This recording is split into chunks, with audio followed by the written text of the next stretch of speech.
Welcome to another insightful episode of Untethering Shame. I'm your host, Kyira Wackett, and today we're diving deep into the intricate world of shame and trauma with the remarkable Stacey Urig, an experienced coach specializing in trauma recovery.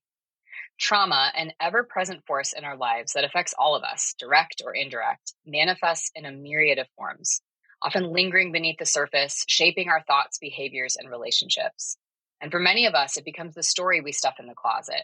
We long to be normal. We don't want to be seen as weak or different or tattered in some way. So we hide, minimize, or try to outrun our trauma narratives, which does nothing but keep us stuck in a cycle of pain. So, what exactly is trauma? How does it manifest? And why do so many find themselves ensnared within its grasp? And what does healing look like? Can you heal? And how do we need to change our perspectives as individuals and communities in hopes of changing this narrative? This is just part of where we're headed today, and I'm so grateful to be doing this episode alongside Stacey. Let me tell you just a little bit more about why. Stacey is a powerhouse, and I can say that both in just reading her bio, but also every moment that I have spent with her and the way that she shows up and the grace that she gives and the openness that she has. She holds certifications in hypnotherapy and rapid transformational therapy, and with over 50 years of emotional strength, resilience, and post-traumatic wisdom, she's earned the moniker, the Mindset Flipper. Stacey's expertise lies in empowering individuals to navigate life's challenges through a different lens, encouraging a mindset shift that leads to the discovery of greater purpose and, most importantly, peace. Stacey utilizes her extensive background to guide individuals towards personal empowerment and a renewed perspective on life. And I'm excited to have some of that insight and support shared with all of us today. Together, we'll delve into the different types of trauma, shedding light on their profound impact on individuals and society as a whole. Moreover, we'll dissect why countless individuals find themselves shackled by their trauma, unable to break free from its suffocating hold. But it's not all darkness and despair. Throughout our conversation, Stacey will illuminate pathways to healing and liberation, offering invaluable insights into how we as individuals and a collective culture can redefine our relationship with trauma. From shifting societal paradigms to embracing transformative healing modalities, this episode promises to be a beacon of hope in the journey towards healing and resistance. So grab your headphones and prepare to embark on a journey of discovery and empowerment as we navigate the labyrinth corridors of shame and trauma with the compassionate guidance of Stacey Urig.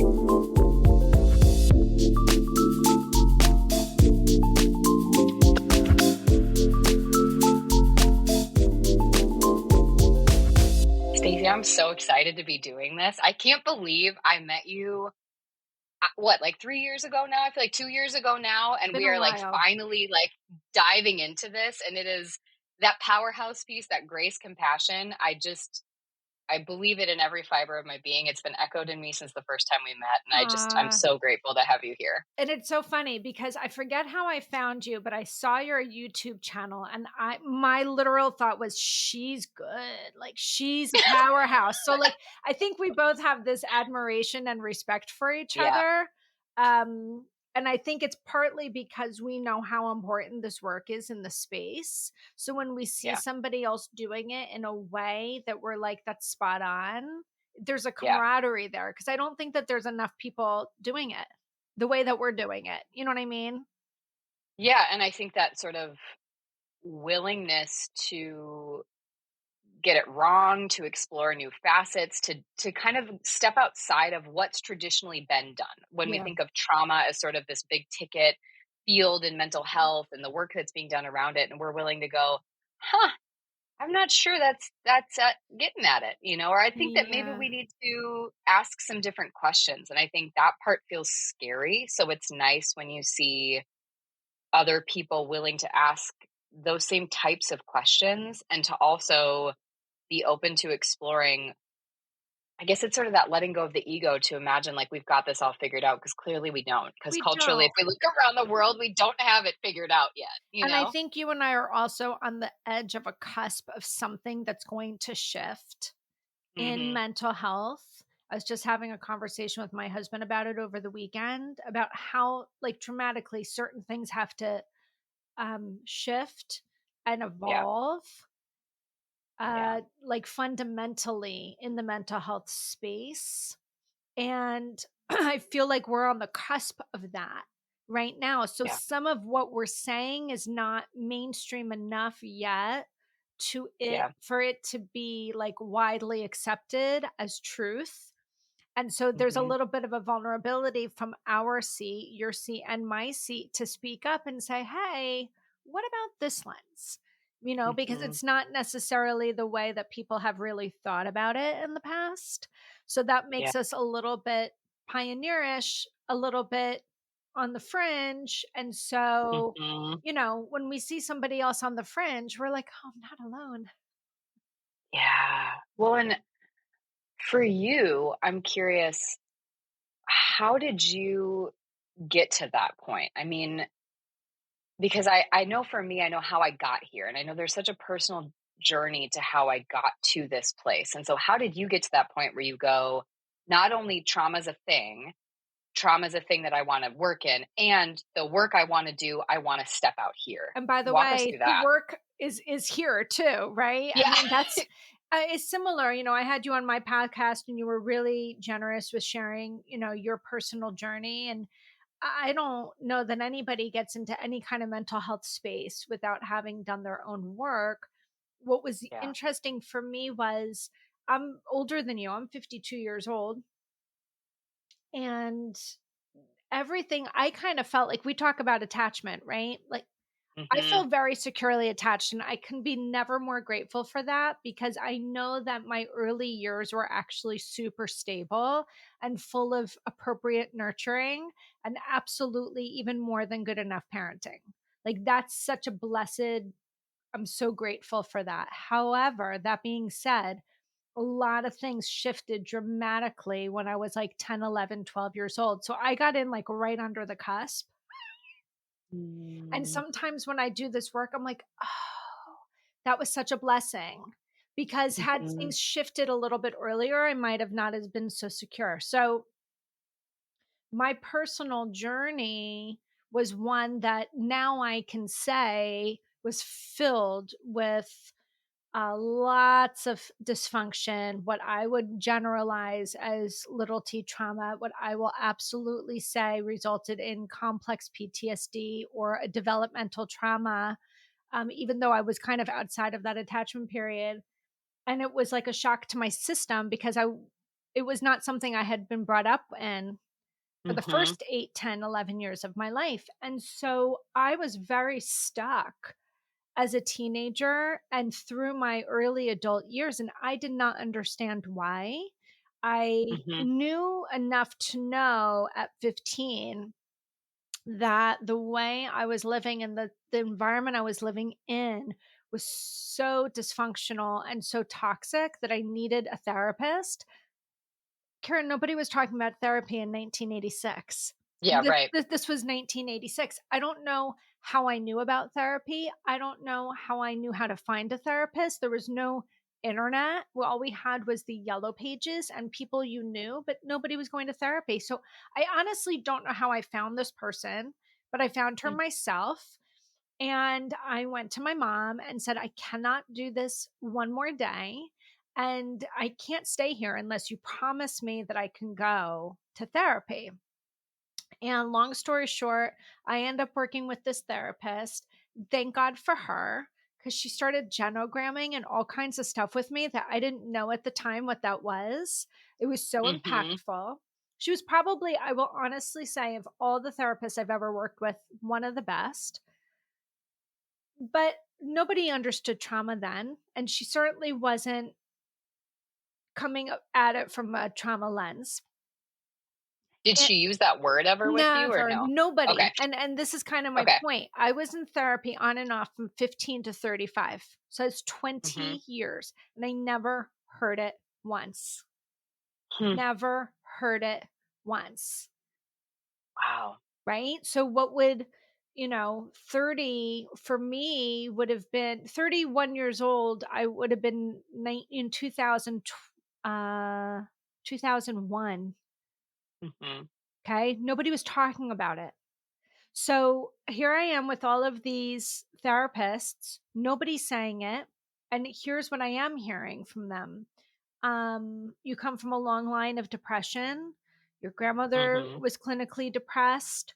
Your other parents, there's clearly some depression and anxiety there. So, it's all biochemical and it's all inherited, and you just got the lot.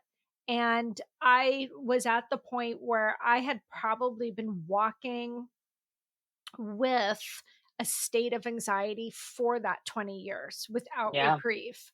I was stuck, literally stuck in a hypervigilance mode on 247. Where's the go bag? How do I need to, like, aware, aware, aware?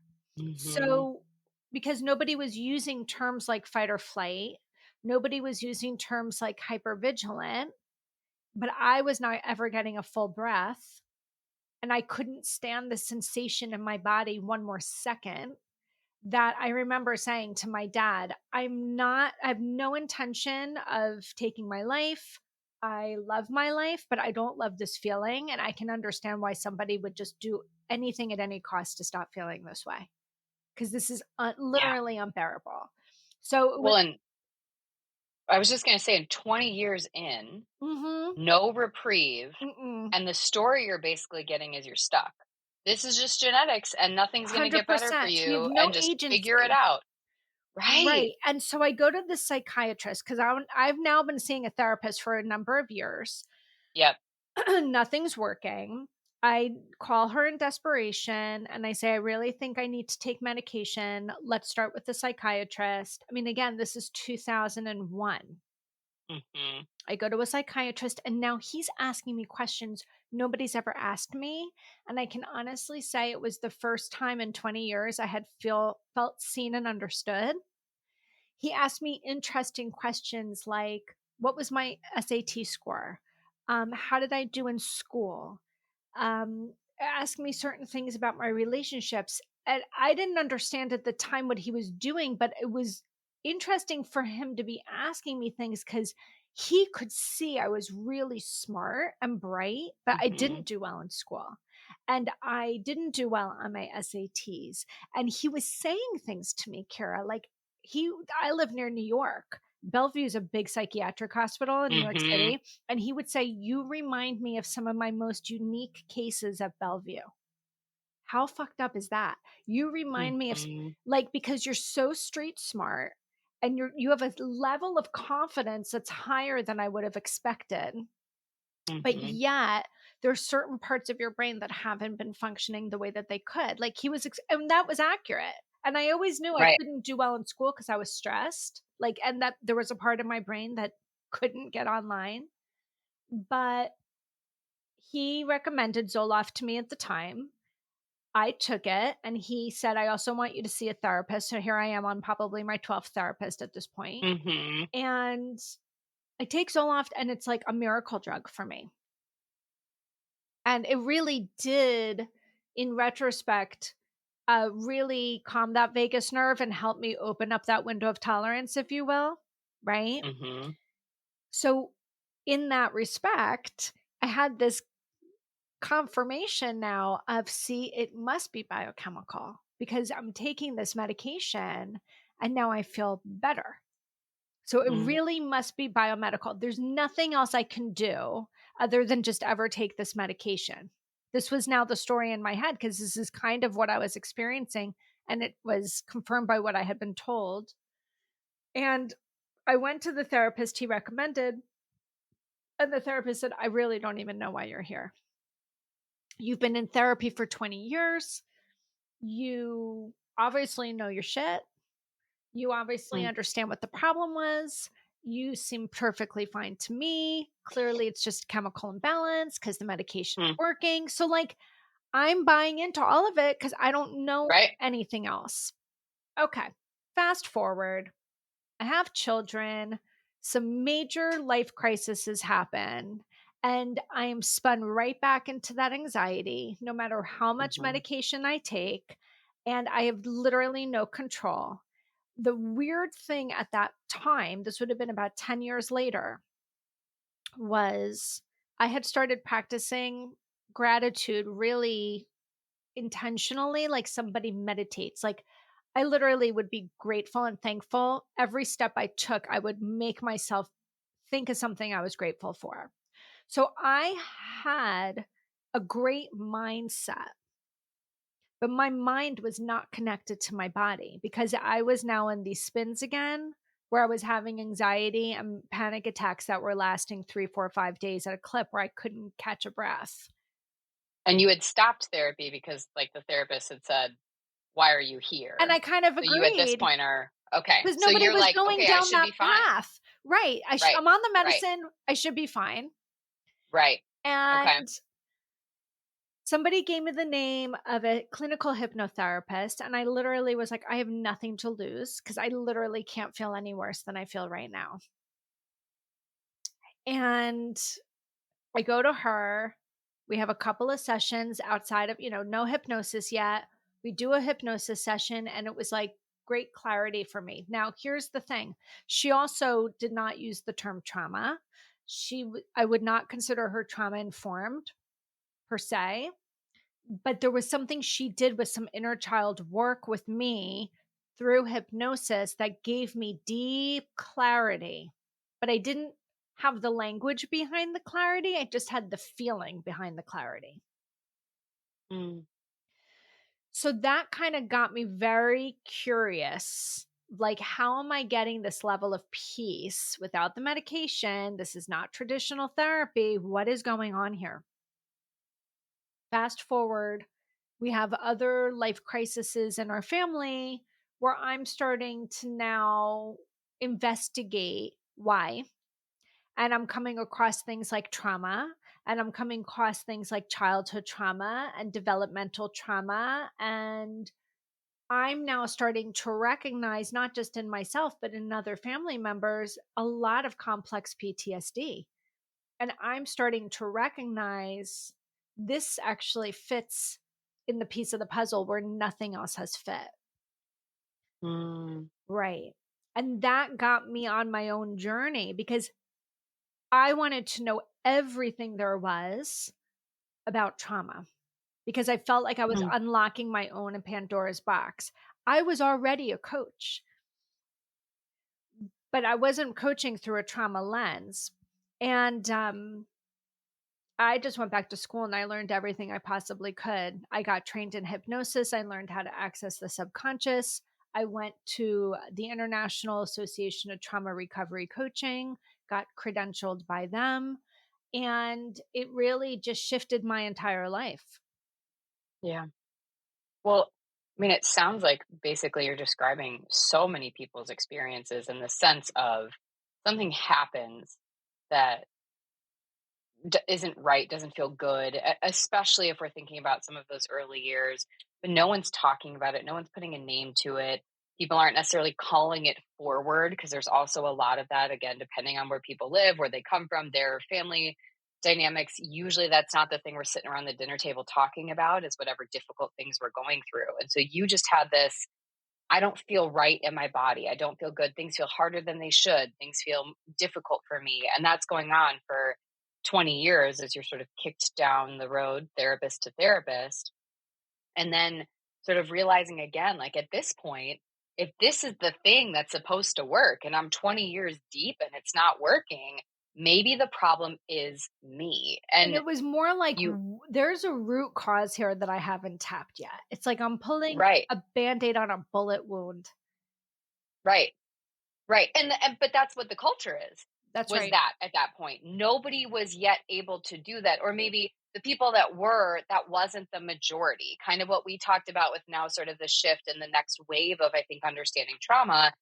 You were with the sort of majority treatment Yeah. principles, and so people weren't looking at that. There wasn't that piece, and then you got layers of it. It sounds like you had that batch of resiliency within you that was propelling you to keep going. And then there were moments you'd find providers that helped with the next leg, the next ripple, or at least opened a door. And so you go until, you're in your 40s before you even hear the word trauma. And I think we shared a similar piece in that, Yeah. like, I had very complex trauma from the time that I was a young kid, and nobody gave me that term until I was just about, it was the therapist I saw right before I got pregnant with my daughter. So I was 31, 32 before anybody gave me that. And again, we're talking about 20 years further down the line in terms of advancements and things like Right. that than your story, and then being in the field, and I was a licensed therapist and still didn't give myself that. And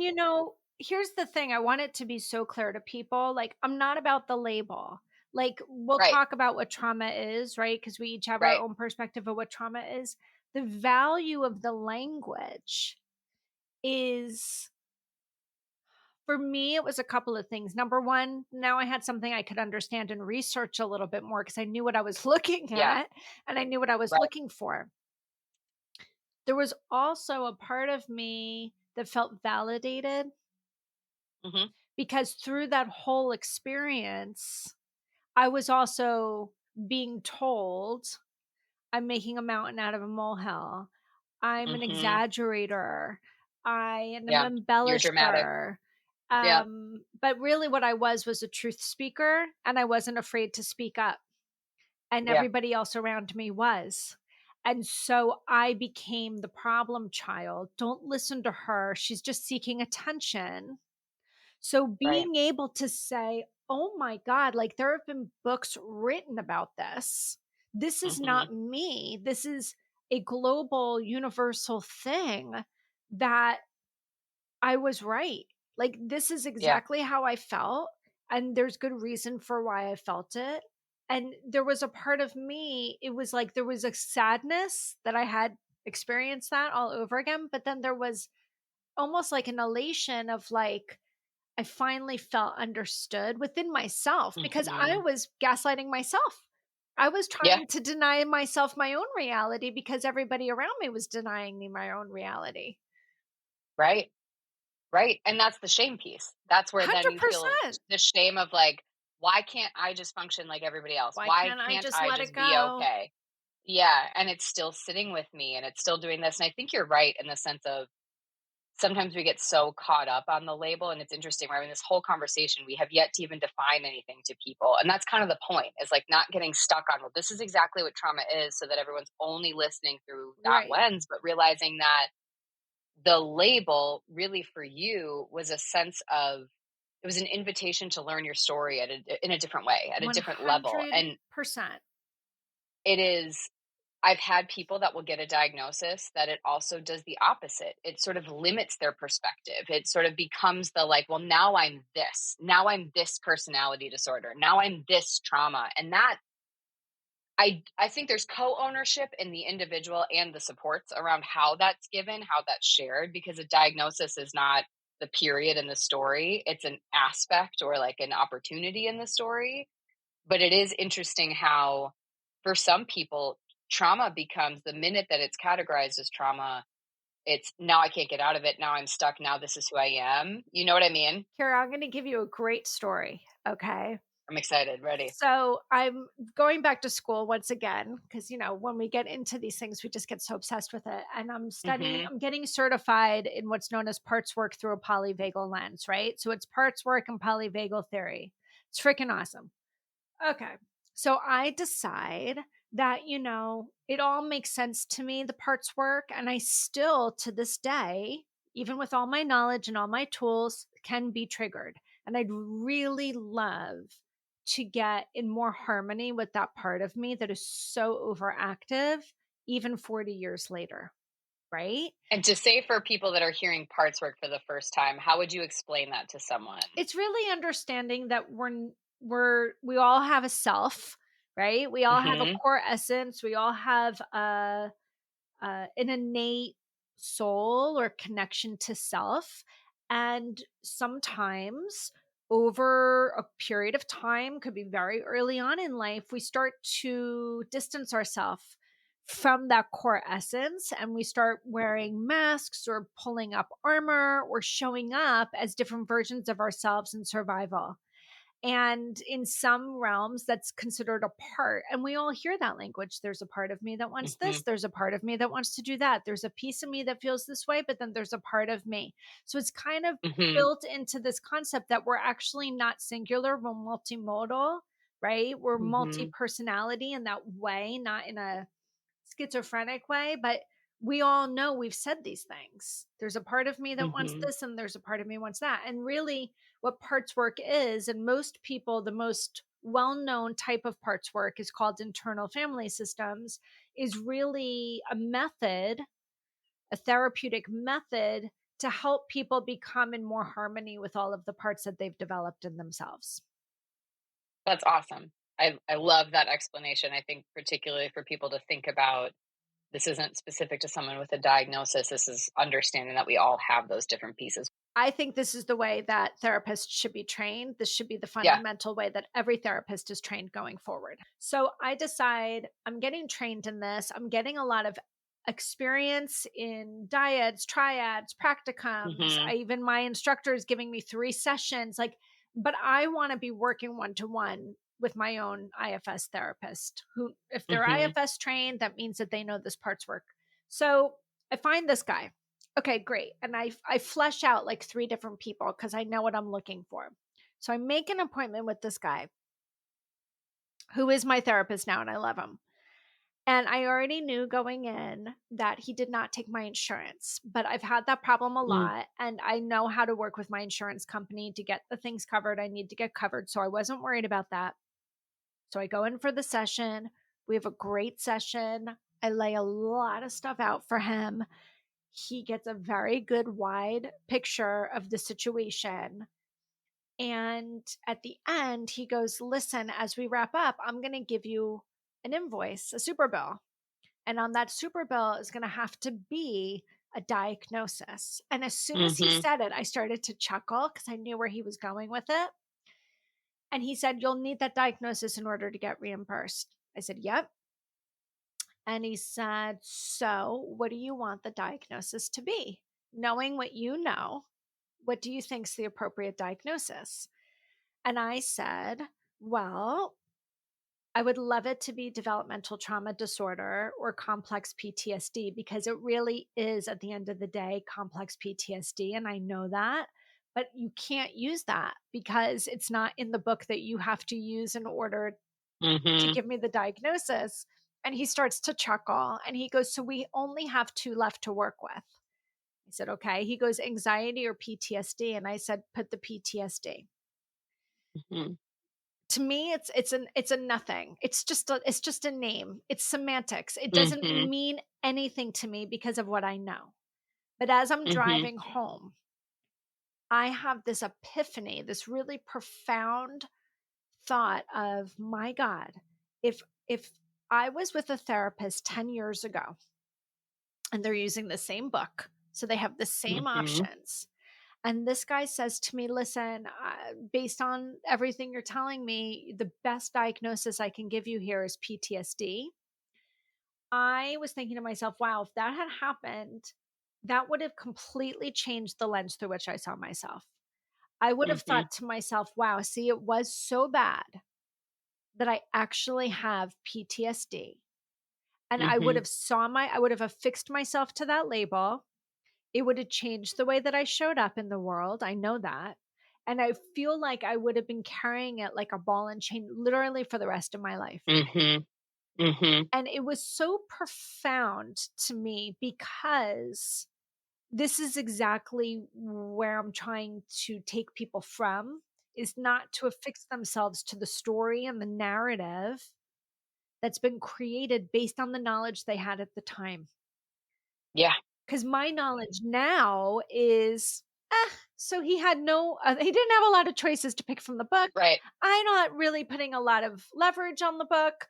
And sure, go with PTSD. Like, I could literally care. It means nothing to me Right. other than the fact it's going to Yeah. get me paid back. But do you see where I'm going with that? Like, because I know enough now, I can I can completely disconnect from that diagnosis code given Yeah. to my, and be like, okay, sure, because I know it's not Right. valuable. I know it's not a truth. Right.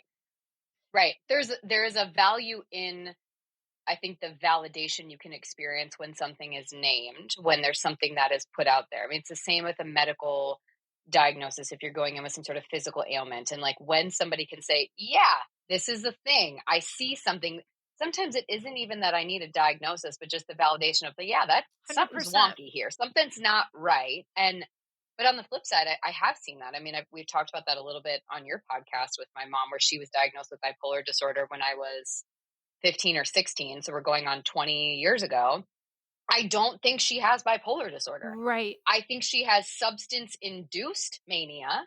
And I think that she has high functioning sort of anxiety and then very severe complex PTSD. right, But she got diagnosed 20 years ago. That's never been reevaluated. And she's so affixed right. to that label. Everything from medication, from treatment, from all of those things becomes how she views the world. And that to me can be a detriment. And I think so let's pause then, because people are like, okay, but you're dancing around this. Just tell me, what the hell is trauma? Well, how are we supposed to think about it? You're telling us that people are getting it wrong. Yeah. How would you explain it in a way then, not for people to go, okay, I checked this box, this box, this box. That means I have it. Here's my ACE score. Yeah, Here's, no. my adverse childhood experiences. How would you explain it as something that people have experienced, or in a way where it feels soothing rather than shackling? How do you explain that? Sure. It's so funny because I just was finishing up an article for a digital magazine today. And one of the questions that was given to me is, if somebody's listening to you and they know you deal in trauma and they go, well, I don't have trauma, so that person's Yeah. not the right fit for me, what would you say to them? So my answer to that was, let's take the word trauma out of the mix and Hmm. know that actually the word trauma itself is the word for wound in Greek. Okay, that's the origin of Mm, the word. And if we think about trauma, I'm going to put in quotes, as just a wound, I want you to think about when you or your daughter or somebody you care about has a laceration or a wound. And let's just say, for argument's sake, it's on your arm. And the first reason you notice it is because you're in pain. And then the second reason you notice it is because you can look down and actually see it. And maybe it's really deep and it's really wide and it's kind of gaping, or it could just be like a paper cut and still really, really mhm, hurt. But we know how to heal it. We nurture it, we attend to it. We maybe put an ointment on it. We might cover it. We might give it room to breathe. But whatever we're doing, we're caring for it. We're mhm, nurturing it. And then we can actually physically start to see the healing happen. The first thing that happens is we see a scab. And we all know this. right. When the scab gets ripped off accidentally, it hurts. And then we have to start the healing process all over again, right? And we Mm, know when that laceration or that wound on our arm has been healed because the scab has come off, there's been new skin underneath it. Maybe there's a scar. Maybe you can't even see it was ever there. And that's how we know mhm, it's healed. The pain is gone, and we can physically see that the action that we took, the intentional action to heal it, has worked. Now, mm, think of internally an emotional wound. mhm, Okay. So, an emotional wound can be any act that left you feeling unseen, unheard, insignificant, unimportant, unsafe, uncared for on a chronic basis, not like a one off. mhm, On a consistent chronic basis over an extended period of time during your developmental years, let's say 0 to 12. mhm, Okay. When you're deciding who you are and how worthy you are of attachment and attaching to. If it's pre verbal, we don't even have the language to be able to mhm, ask for help. If we're verbal, we might still not have the language to be able to express how we're feeling, and we're analyzing and looking around at everybody else and they're not feeling that way. So we keep quiet. Or even, I see this a lot, they did express, like I did, mhm, and we were told, you don't feel that way, or you shouldn't feel right. that way. Why would you feel that way? That's a horrible thing to say. I feel sad. That's a horrible thing to say. Why would you say that? You've got a great life. So now, okay, I'm finally actually found the language, and now I've been told, no, it's wrong. So Mhm, what we need in order to heal that wound, which is nurturing and caring and processing and understanding, can't happen. So maybe over time, time heals old wounds, right? Maybe over Hmm. time there's a scab, but then something in life happens. And what do we call it? A trigger. And all of a Hmm. sudden, what do we hear people saying? It's like I'm right back at the beginning. It's like I'm right back in it. I thought I was healed from this. Yeah. That to me is trauma. It's when we have these old internal emotional invisible wounds that weren't properly tended to for no Hmm. fault of anyone. And now they're hindering our life currently because that wound causes us to avoid things, change things so we wouldn't touch it, right? So it Right. changes the lens through which we would see ourselves, others, and the world around us in order to avoid the wound, Hmm. because every time it gets touched, it hurts. But now we're living in Yeah. such a restrictive way because we're unhealed that Hmm. it's infringing on our current day life. What we do Hmm. as trauma therapists, as a trauma coach, is help people gain the language to the wound, process it, allow it to heal properly. So then they don't need those habits and behaviors in order to avoid the wounding again. Does that make sense? Yeah, I love that. I love that you are like taking it through this very slow experiential process, because I think for so many people that is the thing that's dismissed, and it's bringing up sort of the notion that, I mean, our job is to give space to grieve, to name, to validate, to be in that emotional pain, because a lot of it is then they get stuck not being able to feel it. They're in that emotional tunnel. They don't know what to do with. There's an agitation around. I have never been able to feel angry or sad or whatever, and then those feelings come out, but in unhelpful indirect ways. They're having interpersonal conflict with other people because they haven't felt it, and so you have to go through that side of it. And then there's that piece of, now what do I do with it? What do I do? I think, from my perspective, the language I'll use is radical acceptance around now knowing I can't change it. And also that I only have choice and ownership or agency, whatever word you want to use, over how I'm going to integrate it and move forward with it. How do I do that in a way that doesn't sort of unintentionally, subconsciously still perpetuate that dismissal of what's going on? I think that's a very tricky thing of how do I name it, hold it, and move forward. I was talking to my friend Vincent, also a trauma recovery coach, sober 29 years, is working in, recovery with other people now as a Hmm. trauma trained mental health professional.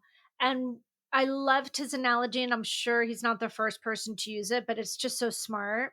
He was like, look, we all have stories, right? We know your Hmm. story. We know my story. The stories are kind of succinct. There's a place, there's a time, there's characters, and there's an event. None of it Hmm. can be changed. What Right. can change is the narrative, different from the Hmm. story. The narrative is the interpretation made during that story. Who am Yeah. I because of this? How do I navigate the world? How do I navigate other people? What decisions do I make in that time? How many of those become core beliefs through which I live life? The Yeah. narrative can always change. We picked a core Hmm. belief, we can change the belief, right? And our beliefs generate our thoughts, our feelings, how we act in the world, the reactions to that. So we can't change the story. And I love when Gabor Mate is Right. like, I can't change the fact that I was an infant in Nazi run Hungary. I can't Right. change that. But I can change the fact that I thought I was, nothing because of it. Right. Right. So, really, what we're working on is helping people recognize the interpretation they made in the moment Hmm. and help them reframe it to something that's Yeah. more relevant to today. And that's, I mean, it worked for me with the hypnosis. That's why I'm now trained in hypnosis and I use a therapeutic model under hypnosis, because that allows them to actually pinpoint certain moments in their life within the story. They get to see as an older version of themselves, the narrative that that young child Mhm. created, and then integrate Mhm. back in with that child version of themselves and create a new narrative, reframe it. Yeah, I mean, it's super I think about it always through the lens of the work we still have to do individually, even if we're working in the field. And there's obviously always shame around if I'm doing this work, I shouldn't ever have Amen. problems and pain. And I do. And I'll notice these new layers of things where it's kind of that invalidation you talked about as a kid. When I would have things going on, I would get this sort of dismissal, or because I felt like I had to hide what was going on, I never Yeah. really got that, like, whoa, that's not okay for you. And I had that sort of, I think a lot of people that experience trauma, particularly complex trauma and childhood traumas, we learn how to talk about it from such an emotionally distanced way Yeah. that I might as well be telling you the weather forecast when I tell you what happened. Right. And so you come into the healing phase, and as I'm, again, I'm 36, doing this new layer of healing and grieving in relationship with my mom, the way that I relate with other people, things that I'm learning that I want and will never get when it comes to what the healing will be. Like, there's so many layers of it, and you see how, for me, I always felt that sense of, again, either hiding or invalidation of what was going on. And part of that was coupled with the fact that I never felt like I could talk about it with my mom, like what happened. I still don't. I don't think she is mentally, emotionally capable of having those conversations. So the other people that were a part of the experience, they're not having the conversations with me. So then when I'm trying to process it, what I'll notice now is whenever I have any feeling, like I'm sad, I feel dismissed, lonely, I will, like it happens with my husband, I will dump on him to the point that he Mm. feels like the biggest piece of shit possible, that he let Mm. me down, because the only way it feels like my story is valid is if I can make the case, like the unequivocal case, that you're the biggest piece of garbage. Because if I can't do that, my pain isn't big enough to come into the room. And so it has nothing to do with him, Yeah. but it is me saying it's only valid if, or, thinking through those things. And I think for so many people, that's the hard part of the work, is also recognizing that part of the way we have tried to survive painful experiences or learn to adapt to that lack of healing, those wounds, those versions, those parts of ourselves are not parts that we like all the time. I hate that part of myself. I have to learn to love unconditionally that part of myself because it is trying to help. And that's what people need to understand, is that there are no bad parts, right? And every Right. part actually literally thinks it's your ride or die BFF, totally Yep. benevolent. Nobody understands you better than this part, Exactly. right? Exactly. It's And protecting you. It's showing it up is for you where showing nobody else up for will. you in such a way that is so brilliant. Yeah. But also, and this gets more complex, these parts develop at certain ages in our life, and actually age wise doesn't really grow with you. So maybe it's Right. showing up for you in a way that maybe you needed when you were 6 or 8 or 12, not Yep. recognizing that you're, what did you say, 36? Yeah. And so it's not relevant, and if it's not relevant, it's probably hindering your growth, Yes. right? And Yes. so helping people, and I love doing parts work with my clients, helping them recognize when they're not being self-led, and when Mhm. they're being really more led by another part, and and getting curious about why that might be, and help them externalize it a little bit, gives them such a sense of agency. Yeah. Right? Like, I had a client come in the other day and she had a really rough weekend, and it filled her with a lot of worry. And that Mhm. worry was recreating her to not get out of bed. And she had all this anxiety and she couldn't really think, and she couldn't show up the way that she wanted to. And she wasn't a best version of herself. Her words, not Right. mine. Right. Right. And so I have a whiteboard normally behind me. We pulled the whiteboard out and we started mapping out all the ways she was showing up, and what was this overarching sensation, is fear and worry. Mhm. And then we talked about other times she's had worry in her life and when worry started coming into her life. Now she's going to do hypnosis with me in 2 weeks. So she wants to really get to the root of where worry began and why. And I think it will Mhm. be very cathartic for her.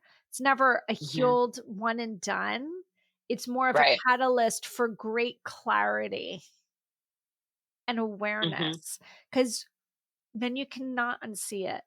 And once you Right. have this visual, you can start to give yourself a little bit more grace, a little bit more compassion when these parts are coming up. And you can kind of Right. befriend it and have a little bit more harmony with it than want to kick it to the Right. curb. Yeah, and I think the long-term piece for people then is how do you hold both the insight, and so that knowing, and then also coming back to control and responsibility. So then knowing once I'm aware of it, I think people get scared of then I have to do something about it. Now, if Yeah. there's something that's on me, how am I supposed to fix it, do it? And a lot of that is cultural. I mean, you and I are both in the US. Not everybody listening is in the US. Different cultures approach Yeah. things slightly different. But there is this, well, now it's on you. Now you need to fix it. Now you're aware of what the problem is. And so part of it is also, I think, what you talked about of that sort of gentleness, that grace of you can learn how to work with it. This is also, for me, it's like, well, you had 20 years of this complex abandonment, essentially, is Yeah. like the root of a lot of what mine is the Yeah. fear that you are not worth people sticking around for. You are ultimately garbage unless you are in service of something to someone at all points in time. Which is again why then if I am going to allow myself to have a feeling like you wronged me, I've got to make you feel like garbage because again, it's Mm. the only way to protect me in the room because you either need Yeah. to feel just as low as me or I need to be so in service to you that you won't leave, which is all shame and shame Yeah. stories. And so I think for a lot of people, it is that balance of and finding the right therapist. I know we won't, I mean, this is obviously we knew this would happen. We did it on your podcast 2 years ago. We should probably just talk every other week at this point. But there's like another layer of it where it's then not every therapist, not every supporter. I mean, I had half a dozen not great therapists, and that's putting it kindly. And that's Right. maybe they were great for somebody else, I'm sure. They were not great for me. They Right. did not have the skills and the not even just the skills to support me, but the self-awareness to know that they weren't supporting me. And so Yes. I didn't understand that the problem really wasn't me all the time. The problem was I didn't have the right supports in the room with me. And then again, I still have to take radical responsibility of part of my healing.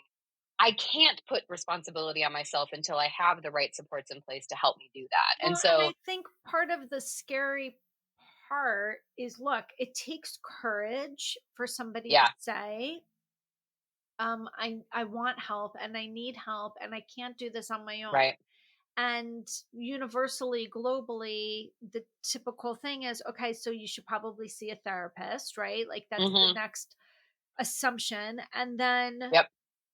the assumption in that is every single therapist is all knowing, and that all Right. of these curriculums, these master's programs that develop Right. these therapists are all up to date with the Yep. newest line of thinking when it comes to supporting people. And that is Right. not accurate.